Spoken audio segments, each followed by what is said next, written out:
बिस्मिल्लाहिर्रहमानिर्रहीम। अस्सलाम वालेकुम दोस्तों, कैसे हो आप लोग।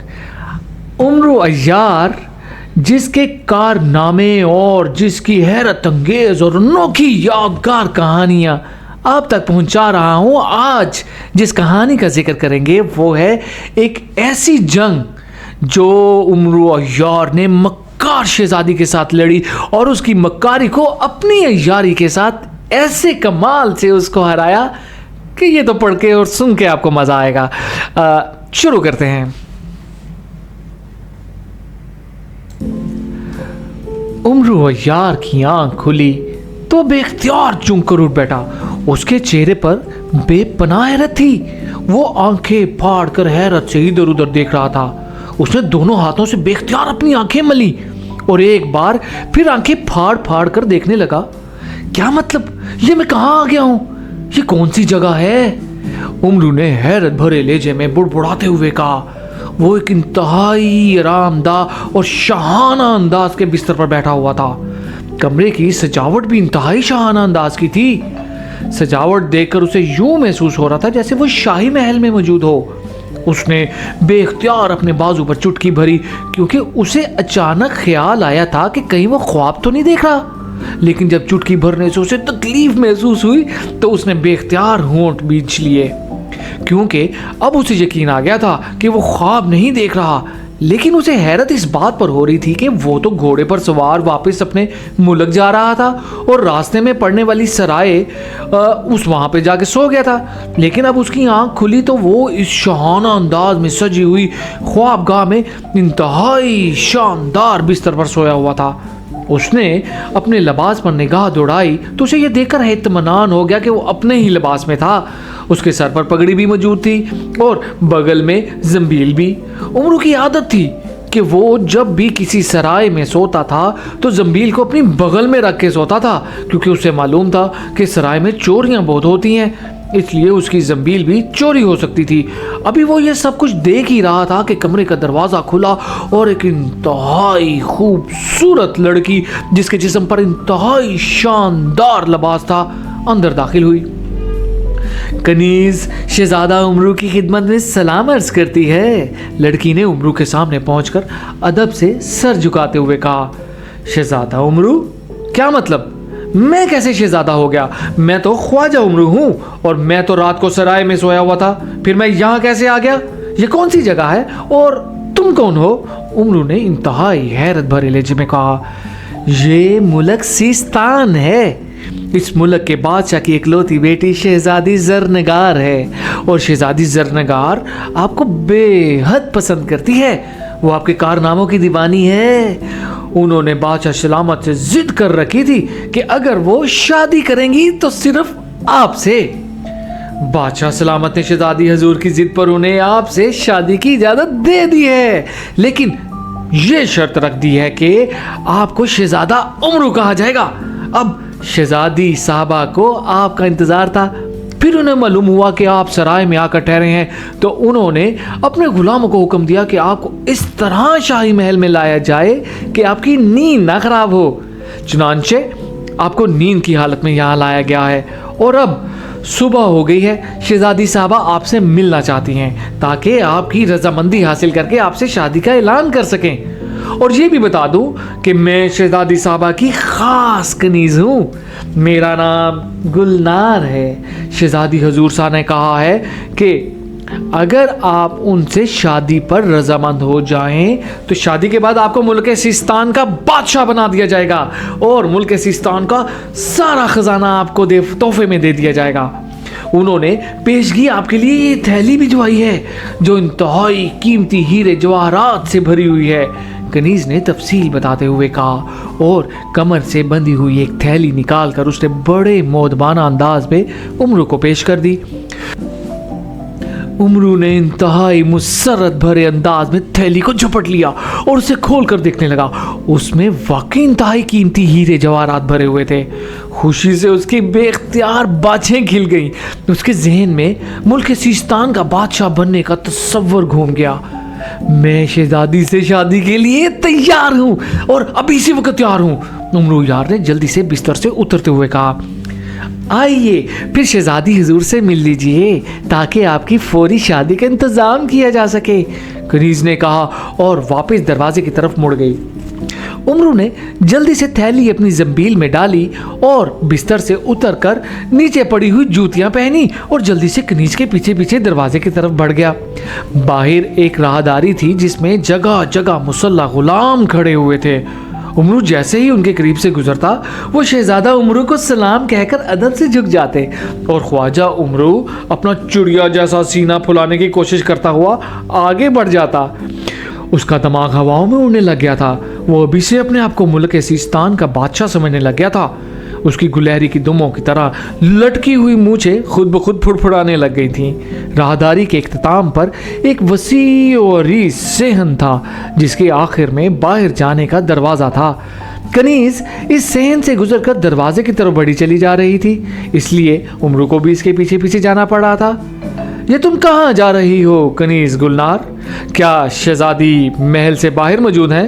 उमरू से ना रहा गया तो आखिरकार उसने पूछ ही लिया।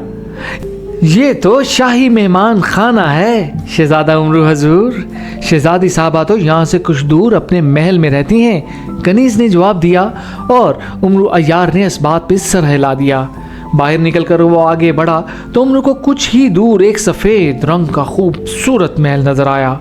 कनीज का रुख उसकी ही तरफ था। उमरू समझ गया कि यही शहजादी का महल होगा और फिर वाकई थोड़ी देर बाद वो इस महल के एक बड़े कमरे में पहुंच गया। कनीज उसे वहां छोड़कर वापस चली गई। चंद लम्हों बाद एक तरफ बड़ा हुआ पर्दा हटा तो उमरू की आंखें पर्दा हटाकर आने वाली इंतहाई खूबसूरत शहजादी पर इस तरह जम गईं जैसे लोहा मकनातीस से चिमट जाता है। मेरा नाम शहजादी जरनगार है शहजादा उमरू, शहजादी ने आगे बढ़कर मुस्कुराते हुए कहा तो ख्वाजा उमरू चौंक पड़ा। ओह ओह शहजादी हुजूर, आप तो दुनिया की हसीन तरीन खातून हैं। उमरू ने चौंक कर इंतहाई हैरत भरे लहजे में कहा। शुक्रिया, बैठो और मुझे बताओ कि क्या तुम मेरे साथ शादी करने और मुल्क सिस्तान का बादशाह बनने के लिए तैयार हो? शहजादी ने मुस्कुराते हुए कहा। बिल्कुल बिल्कुल शहजादी हुजूर, मैं आपसे अभी और इसी वक्त शादी करने के लिए तैयार हूँ, उमरू ने कहा। लेकिन हमें मालूम हुआ है कि तुम पहले से शादीशुदा हो, शहजादी ने कहा तो उमरू इस बार बेख्तियार चौंक पड़ा। उसे यूं महसूस हुआ जैसे उसके मुंह में शहजादी की बात सुनकर करवाहट फैल गई हो। हाँ शहजादी हुजूर, मैं पहले से शादीशुदा हूँ, लेकिन इससे क्या फ़र्क पड़ता है? मर्द तो चार शादियाँ कर सकते हैं, उमरू ने जवाब दिया। वैसे तो कोई फ़र्क नहीं पड़ता क्योंकि मुझसे शादी के बाद तुम मुल्क सिस्तान के बादशाह बन जाओगे और फिर सिस्तान में ही रहोगे, लेकिन इसके लिए तुम्हें एक शर्त पूरी करनी पड़ेगी, शहजादी ने कहा। कौन सी शर्त? उमरू ने चौंक कर पूछा। यहाँ से कुछ दूर एक वीरान किला है जिसका दरवाज़ा टूटा हुआ है। ये किला खंडर बन चुका है, लेकिन इस खंडर के अंदर दुनिया का सबसे बड़ा खजाना दफन है और तुम्हें वो खजाना हमारे लिए हासिल करना होगा, शहजादी ने कहा। बिल्कुल करूँगा, लेकिन इस खजाने की रखवाली कौन करता है? ख्वाजा उमरू ने पूछा। खजाने की बात सुनकर उसकी आंखों में चमक आ गई थी क्योंकि उसे मालूम था कि शादी के बाद मुल्क सिस्तान के खजाने के साथ साथ ये खजाना भी उसके कब्जे में आ जाएगा। कोई भी इसकी रखवाली नहीं करता, लेकिन ये खजाना उस वक्त तक नहीं मिल सकता जब तक वहाँ किसी ऐसे आदमी का खून ना गिरे जो दुनिया का सबसे बड़ा यार हो।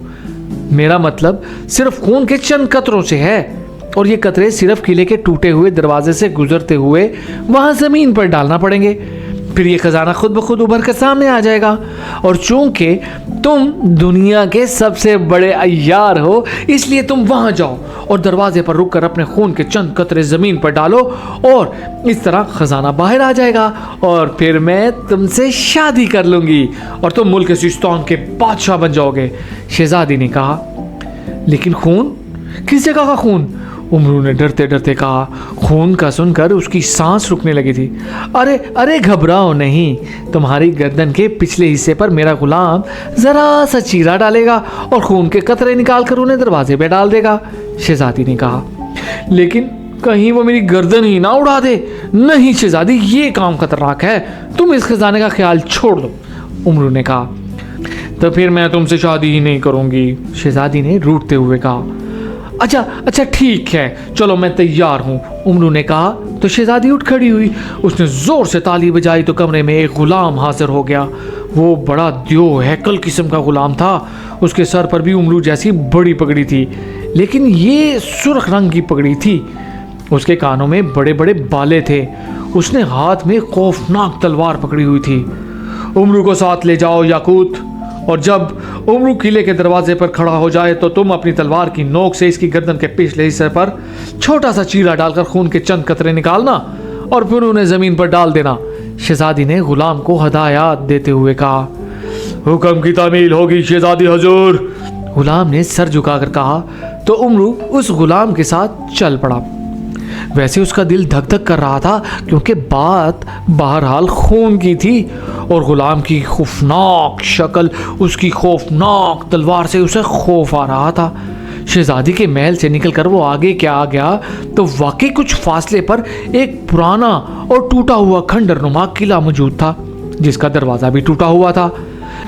इस दरवाजे के दरमियान किले की तरफ मुंह करके खड़े हो जाओ, गुलाम ने उमरू से कहा।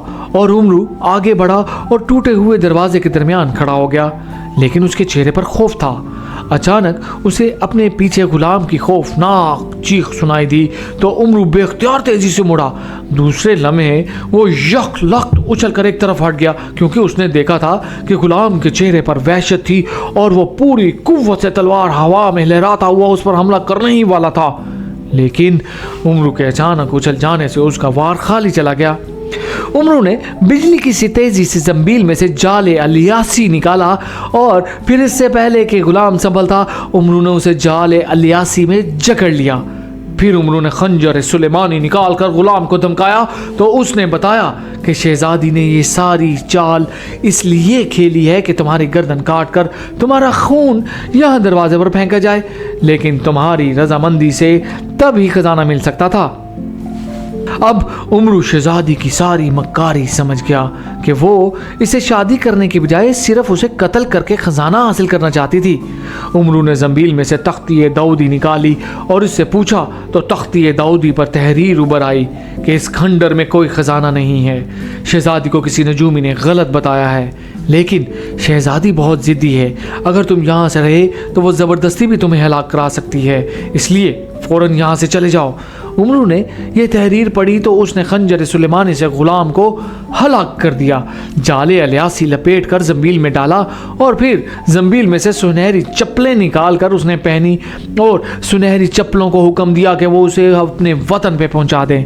चुनांचे वो हवा में उड़ता हुआ लहराता हुआ वहाँ से दूर निकल आया और जब वो अपने वतन पहुंच गया तो उसने इत्मीनान का सांस लिया। वो इस मक्कार शहजादी की यारी से बच गया है।